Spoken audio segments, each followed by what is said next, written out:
All right, welcome everyone. This is the Becoming a True Human podcast, and we have our first live guest today. I'm David Kopaz. I'm a psychiatrist and integrative medicine doctor, yoga instructor, meditation instructor, and Chris is the co-host. Chris, why don't you introduce yourself?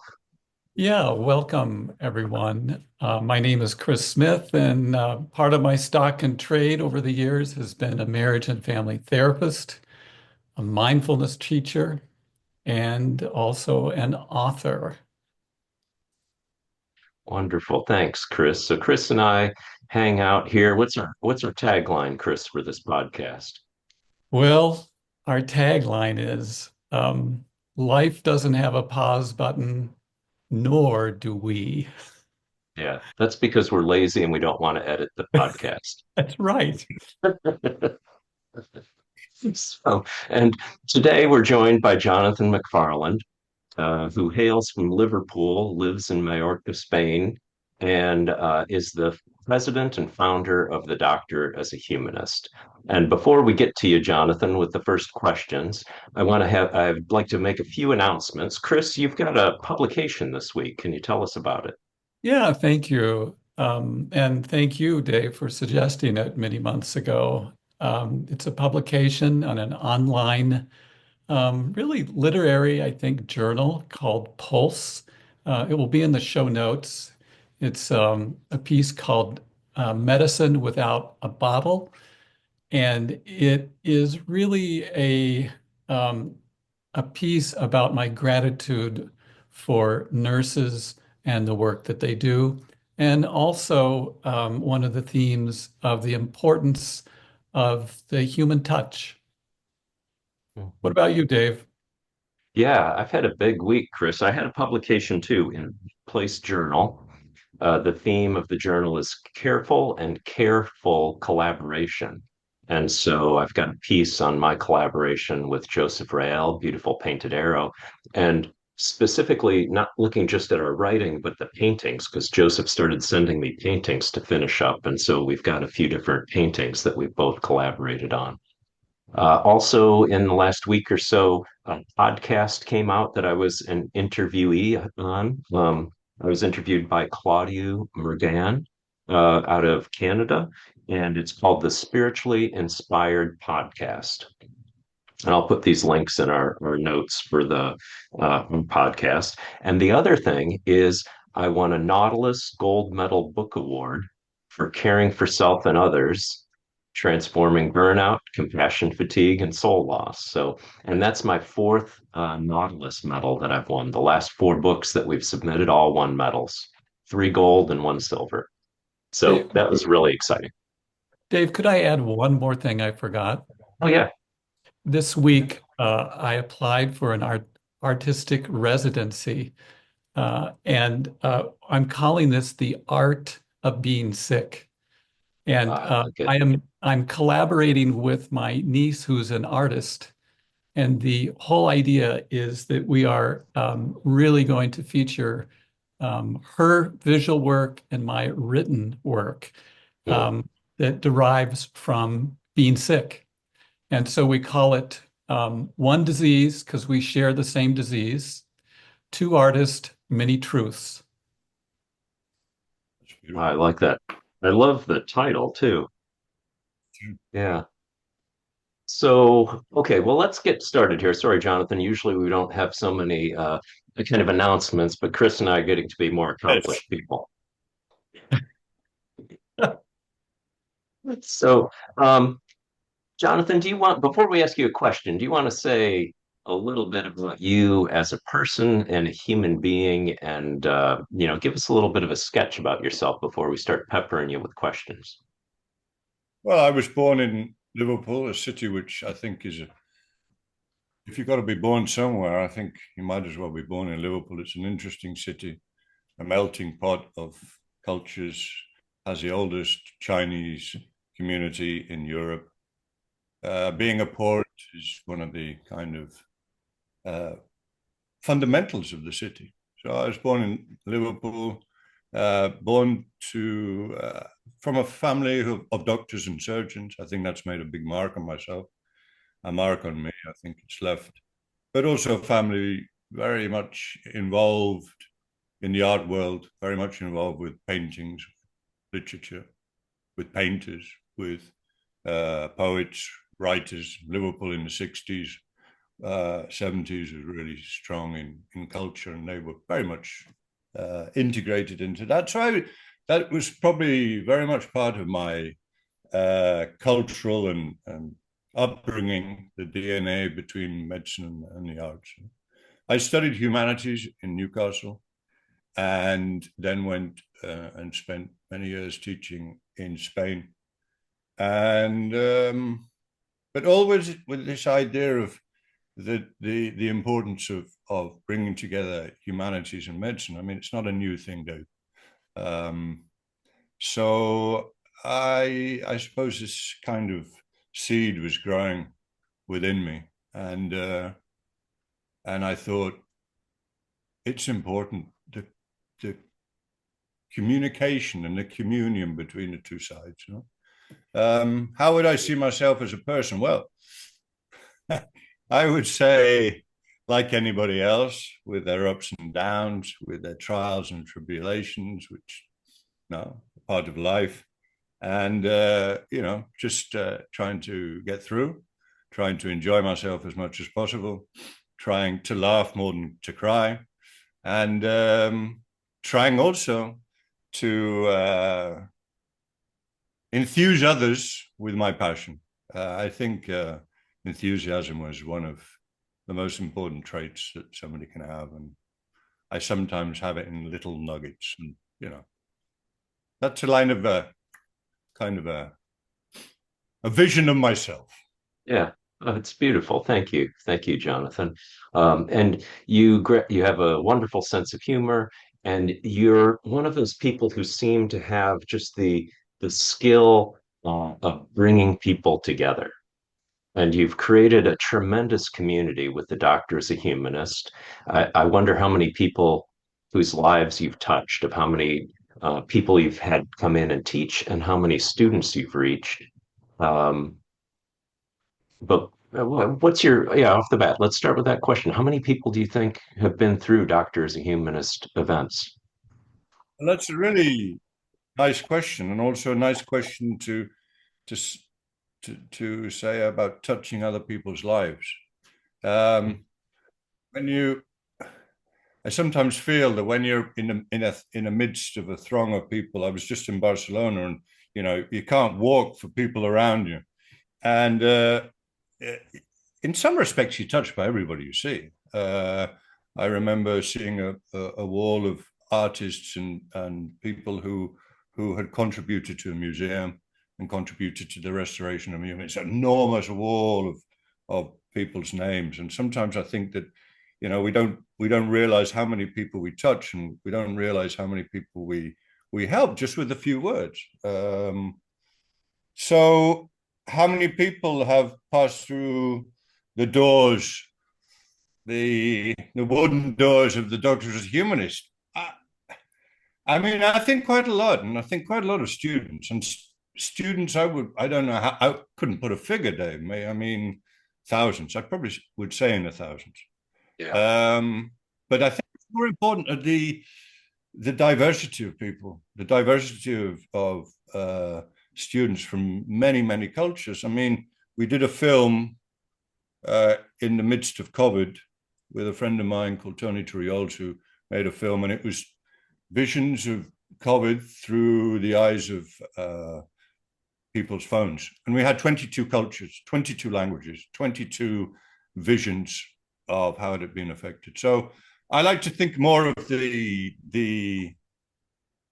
breadth of individuals and the breadth of cultures which are and have been and will be integrating into the Doctor as a Humanist.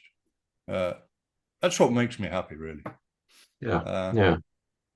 Before I let Chris get a word in, um, what is Doctor as a Humanist? What does the organization do?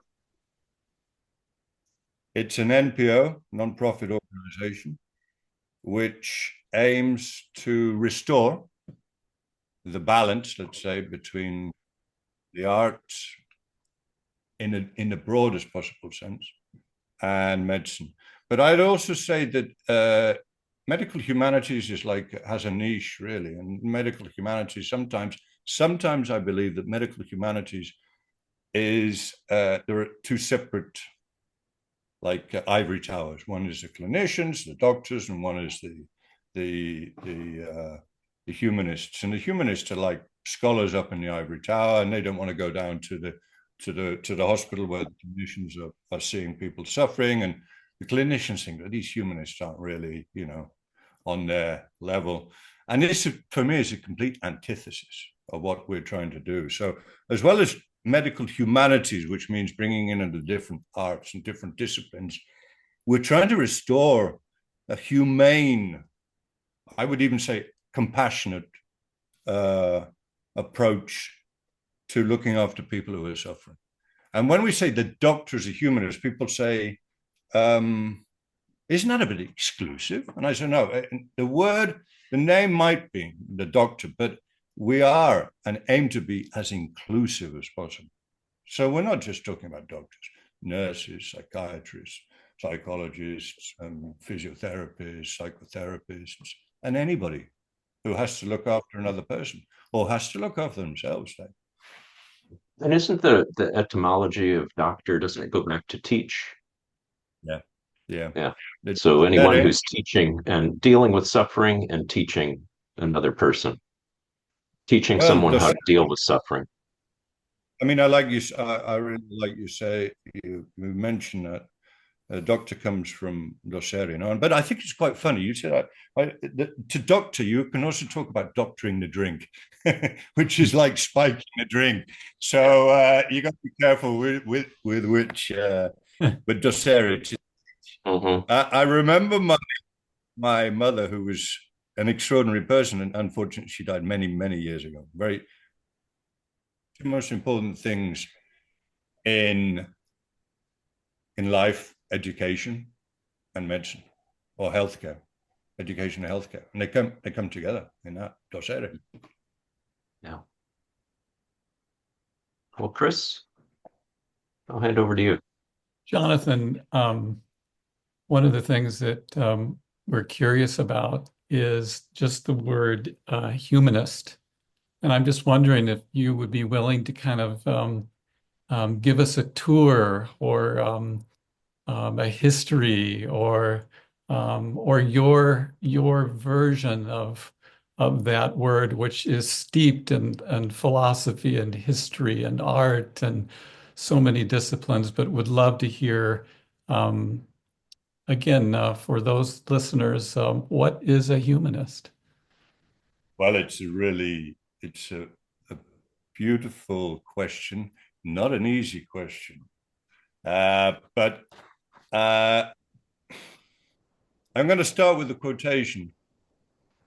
And let's say he's not the philosopher who I would go to on a regular basis, René Descartes, because I think René Descartes, we're suffering from this Cartesian dualism that René Descartes introduced in the 17th century. But he has a beautiful quotation, which I think can answer some of that question. But then what am I? A thing that thinks. What is a thing that thinks? That is to say, a thing that doubts, that conceives, that affirms, that denies, that wants, that does not want, that also imagines, and that feels. Am I not that same thing that doubts almost everything?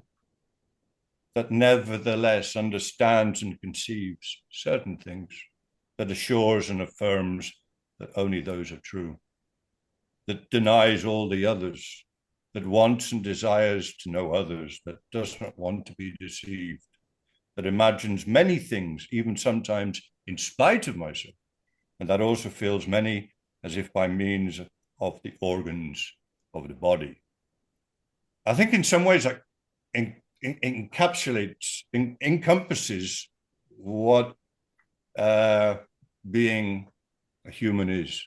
Now, humanism, I would say, goes back to the Greeks, and I think, we can't really talk about what is a humanist without mentioning the Greeks, without mentioning Plato, Aristotle, Socrates, Hippocrates.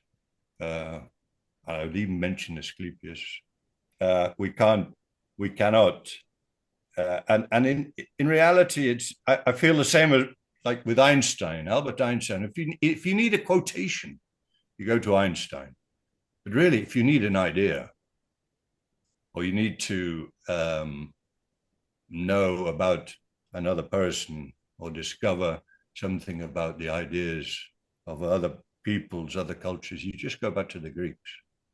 And so we seem to be, I was going to say regurgitating, but maybe that's the wrong word, but constantly renewing what the ancients, and not only the Greeks, I also think it's really important now, and I think it's something which, thanks to Dave about the indigenous peoples as well. I think a humanist is probably somebody who's looking for wisdom, somebody who questions everything, somebody who suffers. I think suffering is. I'm Protestant, so maybe that's the Protestants. The Catholic, the Catholics don't mind about suffering. I mean, I'm in a country where, well, they're lapsed Catholics, but that's probably the big problem, or the big problem between Spanish and the English, is this difference of approach. But I also think one of the humanists, or one of the philosophers really has made an impact on me, it would be Spinoza. And now Spinoza is, let's say, was very much in opposition to the ideas of Descartes. So there's this feeling for me that the humanist is somebody who cares about what is happening in the world around them, who cares about the cultures, and I'd say cultures with the S. And well, we could talk about what is a humanist for hours and hours, and Dr. Kapash would probably have to say, put the stoppers on that, But Jonathan, let me ask this. I think you're right about Dave. So one of the things that you've given us is this beautiful context, beginning with the Greeks and again going through Spinoza and Rene Descartes and indigenous traditions. How does this take shape and find form in your and others' organizations, the Doctor is Humanist? I'm kind of bringing it down now, and just how does it begin to take its shape and form? In what ways does it manifest? Well, that's a beautiful question as well. As I said earlier, we're trying to help in the re-humanization of medical education, medicine, healthcare. But I would say this might sound a bit like impossible, or trying to mission impossible. No, medicine is not, or healthcare is not out of any context. Healthcare is in the context of society, and society seems to be drifting along in the drifting. What was it we talked about earlier? The driftless area of the states. No, society and mankind. I would even go as far to say mankind, humankind. We're without a rudder. We don't know really where to go, and so healthcare is within that context. And I think we're trying to even by example,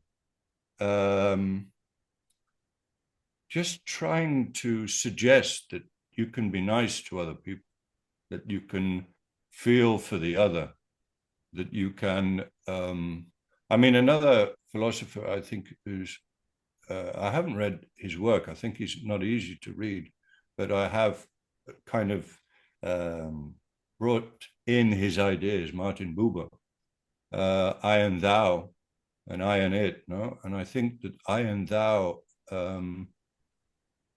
is having respect for the other. And it might not be having respect for the other person, because also Dr. as a Humanist has touched on introducing veterinary surgeons and how they approach treating the other, which in that case is obviously an animal, but also the owner. I think we're just trying to restore some kind of sanity, some kind of respect for the other, respect for the other's suffering. If we are suffering as people, as a culture, as a society, then we're not the only ones suffering. So we have to learn to hear the other people who are suffering, and then to try, at least just to try to listen and try to help the other. Jonathan, I really appreciate that. So, part of what you don't know is I have a Master's of Divinity background. And so, as you were talking about Martin Buber, one of my very favorite quotes, and I know Dave knows this one, he says, "All real living is meeting," which is a very, very human, I think, concept. Dave, I'm going to turn it over to you. Thank you Oh, for. yeah, yeah. Thanks, Chris. So I think, doctors are humanists. Like, why do we need doctors to be humanists? I mean, aren't doctors already human beings? So this question of mm, go on for a little while, Jonathan, so you don't have to respond immediately. Um, so why do we need to teach doctors to be humanists? What, and then we can think, well, what's the opposite of a humanist? What's not a humanist? And I sent you the way Jonathan and I met was I saw something he was posting on Twitter, and I sent him. He said something about rehumanizing, and I sent him a tweet and said, "Hey, I wrote a book on rehumanizing medicine. I'm going to send you a copy of the book." And then we've been fast friends ever since. But in thinking about rehumanizing medicine, I thought about the problem is that the current state of medicine has too much dehumanization. So we're starting from a dehumanized place. One question is, how did we get there? Another question is it a problem? Third question is, if it is a problem, how do we rehumanize? The science fiction author Philip K. Dick was concerned with two questions throughout his life and writing. One was, what is reality? And if we have time, we're going to ask you that one, Jonathan. But the second one, the second question was, what is human? And so throughout his writing, his essays and philosophical writings, as well as his novels, he would play around with this question of what is human. And he came down to an answer that the human will stop in its routine if it sees another suffering and offer help. And the non-human, what he called the android, he had an essay called The Android and the Human. The android will not stop in its process, in its circuit, in its programming when it encounters someone suffering. So Philip K. Dick thought that there could be androids who actually were more human than humans because not all human beings will stop if they see someone suffering. So from throwing some of these thoughts around about rehumanization, dehumanization, the android and the human, how do these things fit into what your goal is with the doctor's humanist? Well, this is a great question. I'm not sure whether it's a question because our question's meant to be that long, but I get it. And also, if we, yeah, that sounds like an answer from a politician, Dave. But One thing, if we, this is one thing about being a humanist is you can interrupt. Here's another definition. A humanist is someone that interrupts a short linear answer to a question with a lot of extraneous quotes that are supposed to illustrate the answer to that question. Or is that an android? well, I was I was beginning to think how to answer the question about what is reality, but then I thought, no problem. So I have a few books behind me by Carlo Rovelli, and I could probably go into that, But you touch on a really important point, and also, I mean, you talk about me connecting, but your gift, your generosity, your to receive a book from Seattle from somebody I'd never even seen or even spoken to, and a rehumanizing medicine. And I thought, well, this is really somebody, Not many people nowadays would do that. Would see this strange character 5,000, 6,000 miles away doing something that and send a book. No, there's a very interesting, very beautiful essay by Robert McFarlane, unfortunately no relative, no relation, who wrote a small book called The Gift.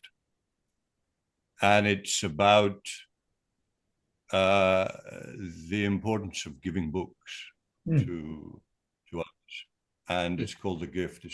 I would recommend it. There is a problem with dehumanization in medicine. I don't think that's any doubt. The question is why?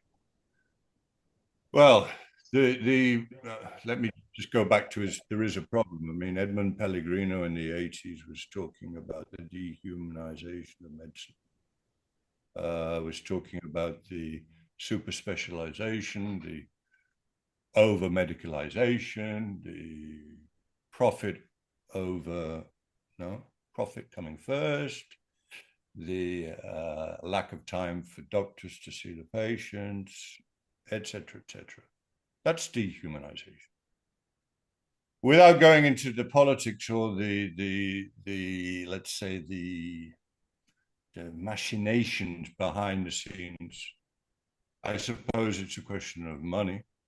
And it's really interesting you asked the question, because yesterday or the day before, when I was in Barcelona and I was teaching medical students in Barcelona, I had to get a taxi. I was running late, but when I'm in the taxi, I always speak to the taxi drivers. Always. I don't know, if that's there's something kind of a bit odd about me, or whether other people speak to taxi drivers.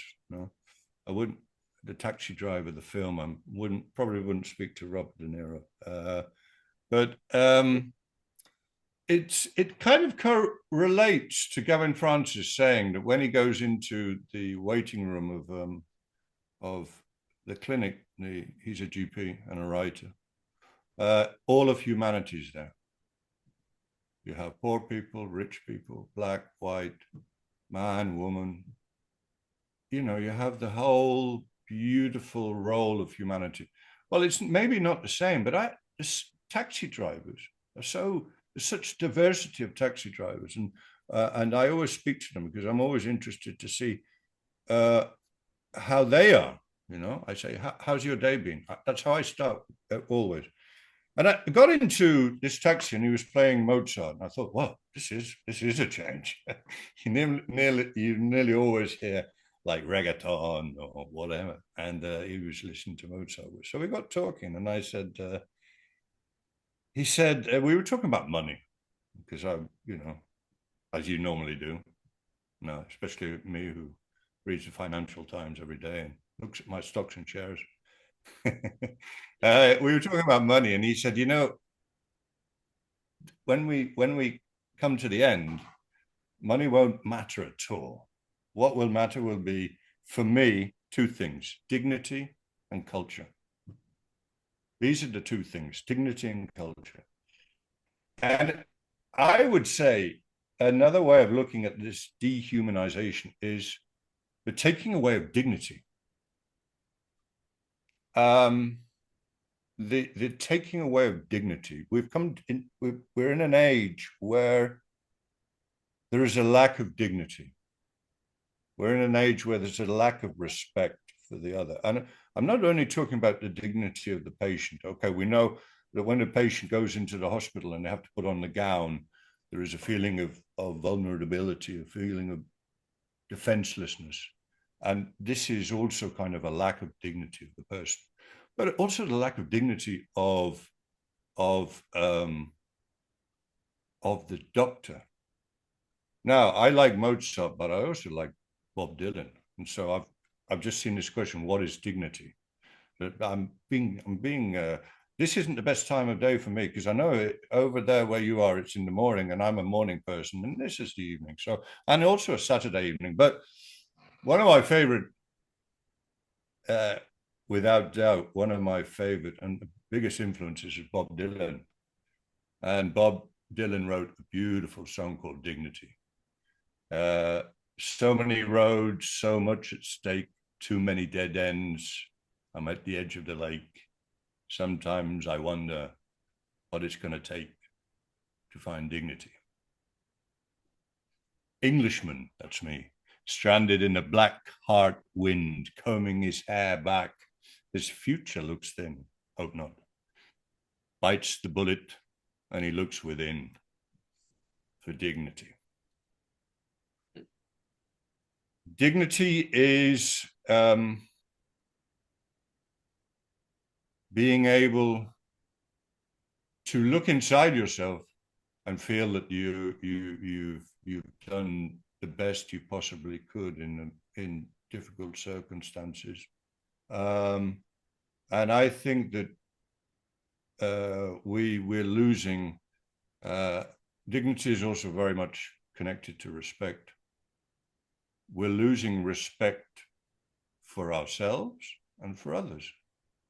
And this is basically possibly at the root of the problem in healthcare, because it's a problem in society. And so, have I answered some of the question? A bit of it? I think so. I mean, I think these are discussions as much as they are questions. I was thinking back to that thing too of, you know, humanist is someone who, instead of giving you a short answer, gives you a quote or quotes a Bob Dylan song. Because being a human is not a yes no question. There are a few things about being a human that are yes no questions. Um, it got me thinking what you were saying. This is a little bit of an aside that might lead back to it. Is there a lot of money in the humanities? You know, if a young student wants to like make a lot of money, you're talking about the Financial Times, do people go into the humanities for the money? No, of course not. Why do they do it? Because they feel it's really important. Culture is really important. That we aren't only androids, as Philip K. Dick was talking about. We are not androids. We feel, we love, we think, we doubt. We doubt a lot. Those who don't doubt, it was Winston Churchill. I'm going to do more quotes, Dave, but this is just off the top of my head. Wasn't it Winston Churchill who said, or it could have been Orson Welles who said, those who don't doubt, or something like in the lines of those who don't, you should be careful with the people who never doubt. The people who are always doubting are always the ones who are thinking about things and are in some respects more humane. It's not black and white, as you said. It's not black and white. Everything which is important is gray, in between, the in-between bits, the bits that you can't really put your finger on. No, it's like this. Well, let's go back to the driftless area. The driftless area. It's the area where there's no lines, where you can't see the horizon, where it's the water and the sky are merging like a beautiful painting by Turner. You don't go into humanities to make money. Yeah. And I don't want to go into that because I could give you a list of financial difficulties that I've had to face because I didn't study medicine rather than studying the humanities. So, you know where to touch me, Dave. You know where to like. It's the needle, no, like doing the epidural. No, you got it there. You know, lumbar puncture. No. he's one follow-up, very, and I'll hand it over to you, Chris. We had this kind of epiphany one time where there's a number there's not the human.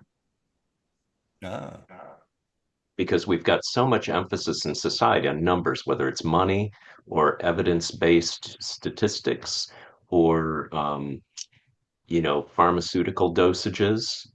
All those things are nice technician android things. But if we're solely focused on using numbers as a way to understand human beings, we're not understanding human beings. do you know the problem there, Dave? The problem there is that doctors or healthcare professionals or policymakers, let's say, need the humanists to number the importance of humanism. Hmm. So they need to bring in humanism into the area of, let's continue with the metaphor, the area of the android, to be able to take any notice of the humanities. This is a serious problem because this means that the whole role of the humanism of the humanist is to put words, to put images, to put ideas to things and feelings and to emotions and not numbers. But we're always, I say we, humanists or people who care about other people are always saying, oh, this, give me the facts, give me the numbers, I want to, an article with quantitative data, please, Qualitative isn't very important. We don't want to hear what they said about it, no. We want to know how many operations were done, how many, how much they cost, etc., etc. So this is a problem. We're being brought into we're being handled, we're being evaluated, we're being assessed with the wrong format. Jonathan, one of the things that you were talking about, you used when you were talking about dignity, you were using also the word respect. And to me, the etymology of that word is great. Spec comes from spectacles or spectacular. And the re is seen, so it's seen over and over, to be seen over and over. And just that very act, that embodiment, if you will, of being seen and seen again is certainly, I would think, an act of really being human, of acknowledging one's humanness. And I have a funny story. My cousin lives in Peoria, Illinois. And they always say, Dave knows this city. They always say whatever plays in Peoria plays everywhere, probably even in Liverpool.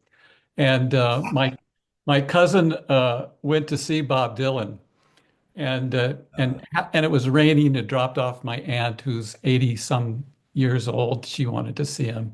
Same age as Bob, no?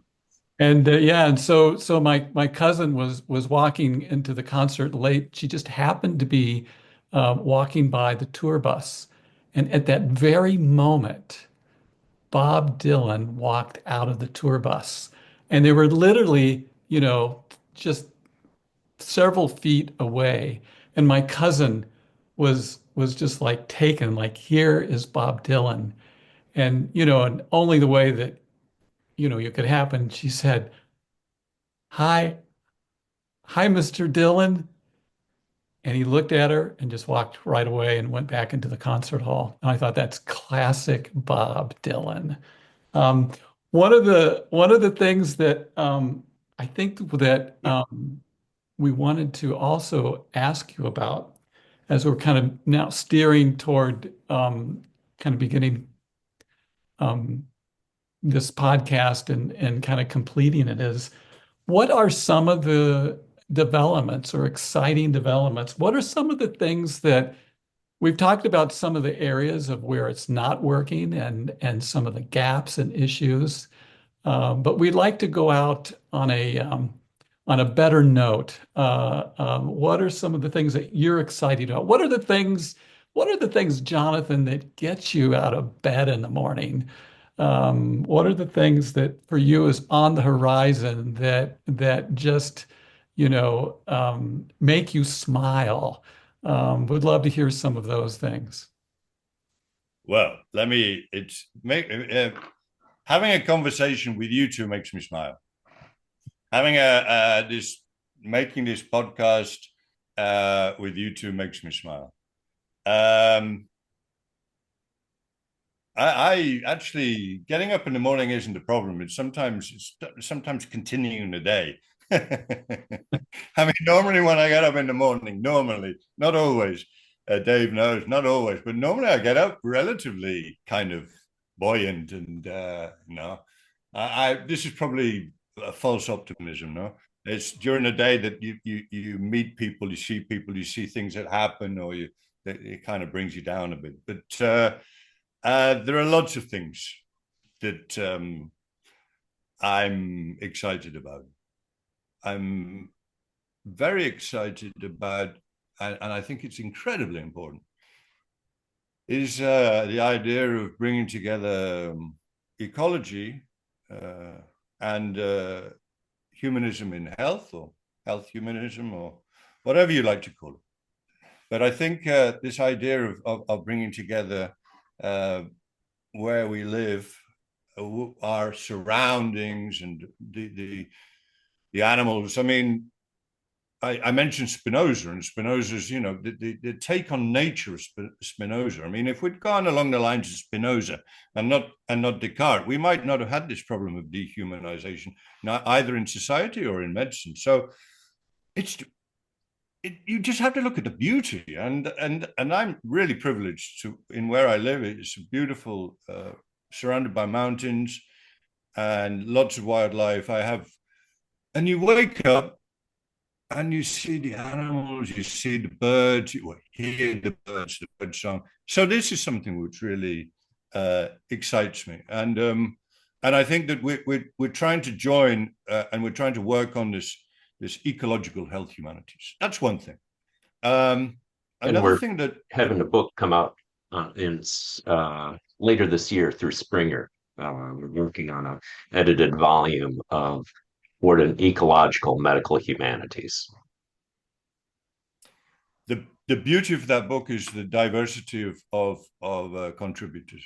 I mean, it has a rich vein of diversity of contributors, and I think that will be probably the first book written about this topic, because not many people are thinking or planetary health, things like that. One Health. It's a beautiful book by a doctor called Matt Hawkins, I think. Probably got the name wrong, but it's called One Health, and it's about what animals can teach us about health.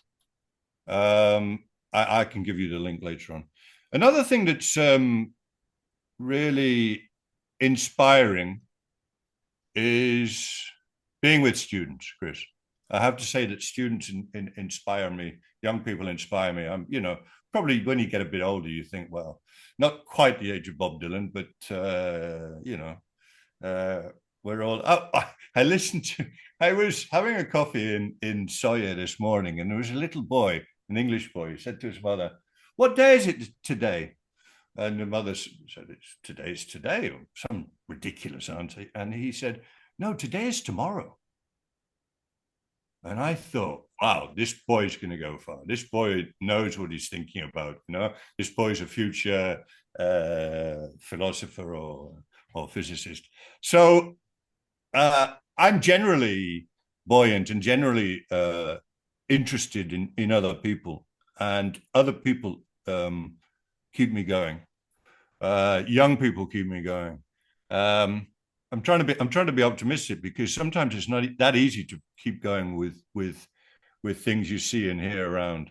But another thing which I'm really working on, and I'm been talking in Barcelona to people in Barcelona, is exactly what Dave's talking about. Philip K. Dick, Android, because you have now the ChatGPT, which in inverted commas, can be more empathetic than a doctor, which is a load of whatever, because it was done via the screen or via telephone, and whatever. But I'm working and thinking about how AI can rehumanize rather than dehumanize medicine. And so the other day I was speaking with a bioethicist in Barcelona who is working in the University of Pompeu, and she is really enthused by joining us.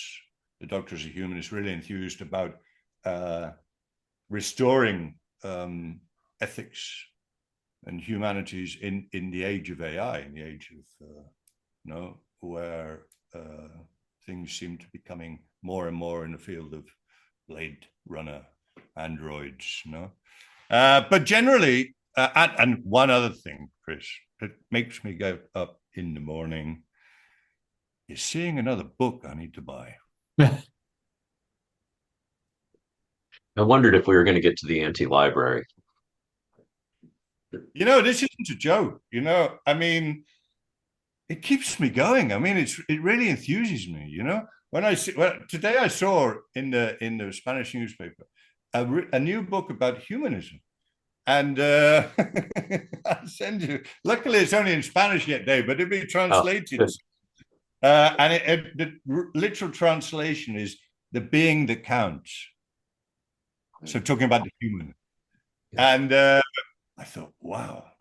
First of all, I told Manuel Pera, who's a doctor in Barcelona, I said, because his wife's always complaining that he's buying more books than he needs to, and I said, well, you can blame me, Manuel. Probably Dave. No, I think Dave's already got the bug. Books. As I get older, ideas, people first, but ideas next. Give me a spark in the morning, Dave. And Chris, that was a question from Chris, sorry. Chris, any follow-ups on that or other questions that you wanted to do? Maybe spend about 10 more minutes or so and then wrap up. Yeah. I don't think we're going to get to reality today. We'll have reality off to another time. Oh, I've got Carlo Ravelli behind, I think we've been talking about it the whole time, just to be honest with you. Are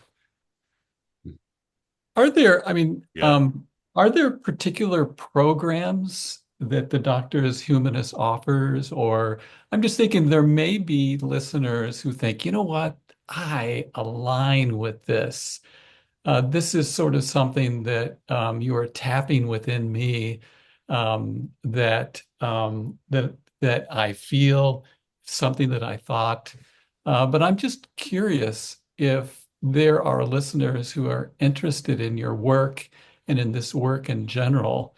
What might be some things that you might offer or share that would kind of help them with maybe a few steps into this path? Well, I like that. I mean, I don't want to sell the book or anything, but a little publicity is always important. We're going to have a webinar at the end of July about artificial intelligence and the rehumanization of medicine. We're planning to hopefully have a conference about that. Probably not at the end of this year, but in 2026. We're also starting what will be our 6th online course. It's really an introduction to medical humanities. And this will be at the beginning of the fall or the beginning of autumn. But I prefer the word fall, even though I'm from Liverpool. It's far better. The Americans don't always get it right, but this time, yes. So we're having a new online course, which I think is important for everybody who's touched by health, but medical students, any other students of health, humanities students, and we have a wide range of fabulous experts from the field of poetry and medicine, music and medicine, philosophy and medicine, compassion, medicine, how to be compassionate to yourself, micro moments of compassion, etc. So many really dedicated and passionate people and experts. So that's another thing. And another important and I think really beautiful project, which is not only Doctor as a Humanist, it's Doctor as a Humanist, Autonomous Madrid University. I'm also associate professor in Autonomous Madrid. So if in Madrid you have, in Spain you have Madrid against Barcelona football or soccer. But I'm okay because I'm working in Barcelona, in Pompefabra, and also in Madrid. So if people say, are you for Barca or for Madrid? I say, no. I'm in the middle. The gray area. No, we talked about it's never black and white. I'm in the gray area. But we're putting on with the collaboration of two Hippocratic associations in Greece, one based in Kos, UNICA, which is an association of 47 universities from capital cities, the Doctors of Humanist, the Silk Road Universities Network, which is 87 universities from along the Silk Road. Next year in 2026, and probably in June, we will have a meeting on the island of Kos in the Asclepion where Hippocrates taught. He was a doctor teaching. And so that would be something that I think that many people could be really interested in. Thank you. One more thing, Chris, before you answer the question, we'll give you the final question. But Jonathan has kind of bumped me into the Doctor as a Humanist now as well. So I'm part of the we of the Doctor as the Humanist. We've got a website, and there's some links to old previous conferences we've done, previous webinars. We've got a blog on there. We're working on the website to get that updated. And we should have something on there as far as publications and books and have the list of the Springer, because Springer has offered the Doctor as a Humanist how many book kind of option through the New Paradigms in Healthcare series. We don't, actual fact, they're really very, very happy with the books that have come out and are to come out. And so they haven't given us a number. I mean, they're really happy, and they've actually just keep going. We keep going. Everybody I meet, I say, here's a book proposal, Everybody who's got an idea, say, look, here's a book proposal. We've had 8 books so far. The next one coming out is Humanism in Surgery, which is for me a very personal book because it talks about my father and grandfathers who were both surgeons. And then the book which Dave mentioned before, Towards an Ecological Health Humanities. And then there's quite a long list of books which are coming along. One of them is about metacognition and critical thinking in healthcare. So it's important to mention that. And thanks, Dave, for mentioning. Yeah, and then we have to have medical activism, yes. The Wounded Healer. Yeah. Maybe one on what is a humanist would be good too. So we've got lots of ideas. That's the good thing talking with Jonathan. I think I have a lot of ideas. Then I talk with Jonathan. He's got a lot of ideas. And then we put those ideas together and we make more ideas. So Chris, what's your what is reality? Right. Chris has got me thinking now, what is reality? And I think we could have what is reality in new paradigms in healthcare? Yeah. Chris? Jonathan, maybe a final question, and this will have an American slant to it. So I'm just warning you of the bias already. One of the things that Dave and I have done with this particular podcast is stories. It's been a main feature, and of course, story and storytelling is at root certainly an aspect of becoming a true human and maybe even a humanist. And I'm just wanting to ask you if you'd be willing that as you have been involved in this work very deeply, very compassionately as a humanist, I'm just curious, what are some of your reflections, observations on how this has impacted you personally? Wow, that's a beautiful question. And it's impacted me very strongly. When my father had a heart attack many years, about 13 years before he died, that's when I really think that I began to think about reintroducing humanities to medicine. I thought he was in the intensive care unit. I went in every day, and I thought something needs to be done. I, I I thought, it's going to be simple. I'm just going to start an association, and everything's going to just flow from there. And but the Doctors of Humanists has changed me completely. Although there is a very strong element of me that's always been there, but it's changed me considerably. It's also allowed me to meet fantastic people. That might sound like a bit of a cliche, but for me it isn't. So people you meet, not the places you go, and really do things that I would never have done. I mean, just a little anecdote, which I think is important and nice. I wrote an article about the Hands of Compassion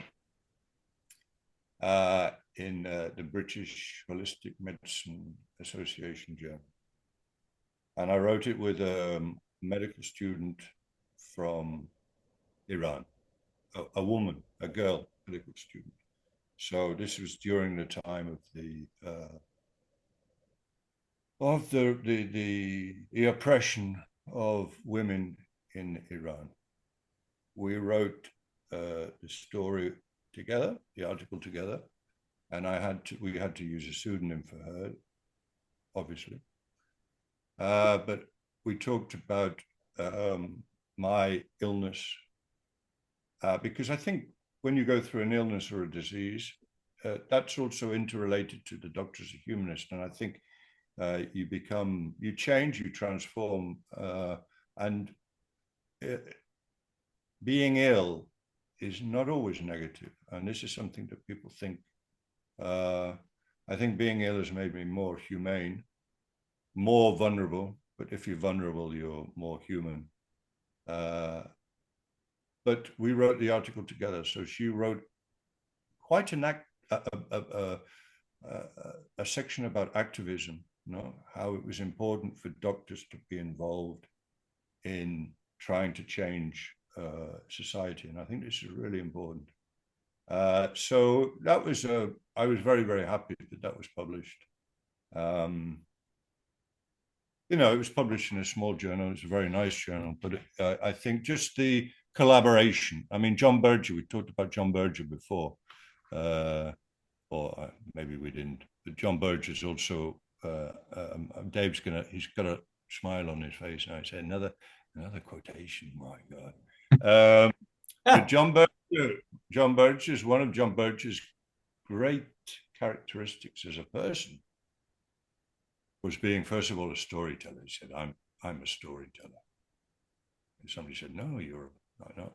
Basically, I'm a storyteller.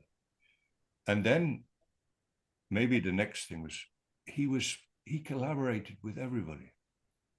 He collaborated with Russian painters, Palestinian poets, Turkish illustrators.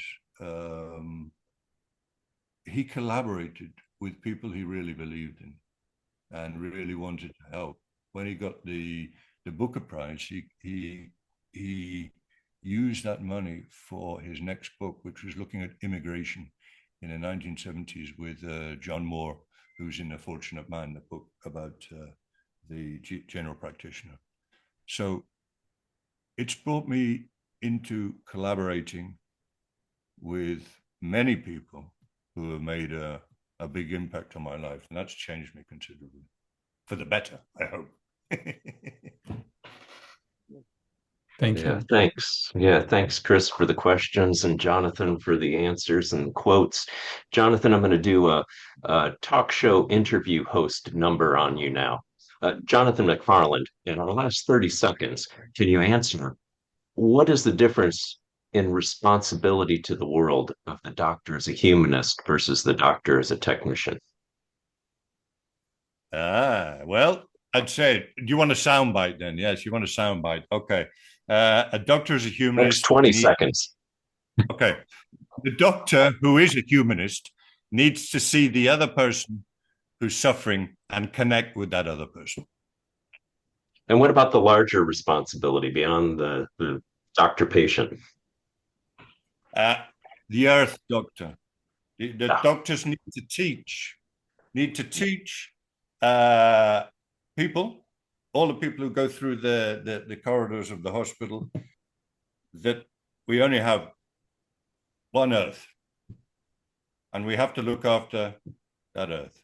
We are all earth doctors, and in that line, there's a very, very important photographer, Sebastian Salgado, a Portuguese photographer who did paintings, did photos of the Amazon and Amazonia, and he saved a little area of the Amazon, and his photographs were portraits of the indigenous peoples in the Amazon.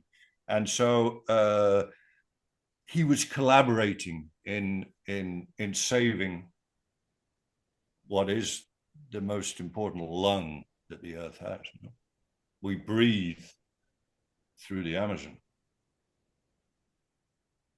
beautiful. That's a great place to end. And maybe we can, in our book, maybe the conclusion can be Earth doctors or becoming Earth doctors or something, because we need to have that Earth doctors concept that you've been developing for a while.